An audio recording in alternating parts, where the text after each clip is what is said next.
Hey everybody, welcome to another video. Hope you're all keeping well. This time we're going to be looking at when 120 became 4. But why? Between 1845 and 1847, Parliament authorised the building of 8,000 miles of railway lines. Some worked, while some did not, and were soon sucked into the larger companies, scrapped, or joined with others to form more successful business ventures, such as the L&Mr's amalgamation with the Grand Junction Railway. This then joined with the Manchester and Birmingham Railway and the London and Birmingham Railway. Then followed the final offering before amalgamation, the London and North Western Railway. There was little in the way of organisation. Some companies simply ran from town to town. Some travelled the same route. Larger companies merged, such as the Great Western and many, many others. When the First World War broke out in 1914, the railway consisted of 20,000 miles of track owned by 120 companies. Going into the war, they were all controlled by the government and were worked hard. They came out battered and bruised, and as soon as it was decided that something had to be done. The country could not support so many diverse and in some cases overlapping companies. They would have to be brought together in a neat bundle of just 4 to cover England, Scotland and Wales and part of Northern Ireland.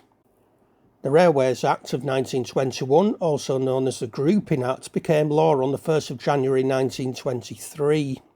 After this, just 4 large companies, nicknamed the Big Four, came into being after incorporating all but a few of the smaller companies. This meant that 120 separate railways were combined to make just 4, so 120 becomes 4. The first of these was the London, Midland and Scottish Railway, and it became the most significant commercial enterprise in the UK and second only to the Post Office in the number of people employed in Britain. It was also the biggest joint stock company globally and the most extensive transport organisation in the world. Then there was the fact that it was also the most significant commercial enterprise in the British Empire. It was also the only member of the Big Four to operate in Northern Ireland, serving most of the province. The chief mechanical engineers, which will be known as CMEs going forward, were George Hughes, 1923 to 1925. Then along came Henry Fowler, 1925 to 1931. Then Ernest Lemmon, from 1931 to 1932. Sir William A. Stannard, if that's pronounced correct, 1932 to 1944. And Henry George Lavatt, from 1944 to 1947. Then there was the London and North Eastern Railway, LNER. This was the second largest operator after the LMS and owned 7,700 locomotives together with passenger and freight vehicles. It also held and inherited 42 steam and turbine ferries and river and lake steamboats, 23 hotels, 8 canals and 22 ports and harbours. The CMEs were Sir Nigel Gresley, who served from 1923 to his death in 1941, Edward Thompson from 1941 to 1946, and Arthur Peppercorn, what a name, from 1946 to nationalisation in 1948.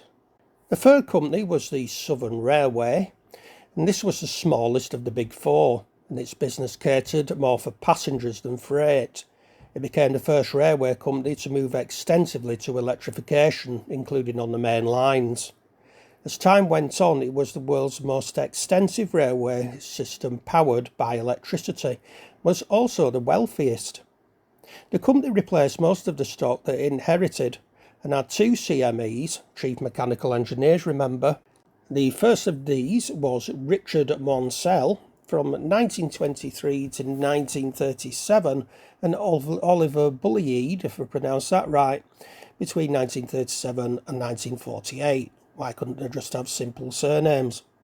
The last of the Big Four was the Great Western Railway, and this was only one of the Big Four to retain its name. And this name dated back to 1833. The company operated a series of bus routes, railway air services and an airline. It also owned hotels and ports. There were just 2 chief mechanical engineers under the Big Four. This was Charles Collett from 1922 to 1941 and Frederick Hawkesworth 1941 to 1947.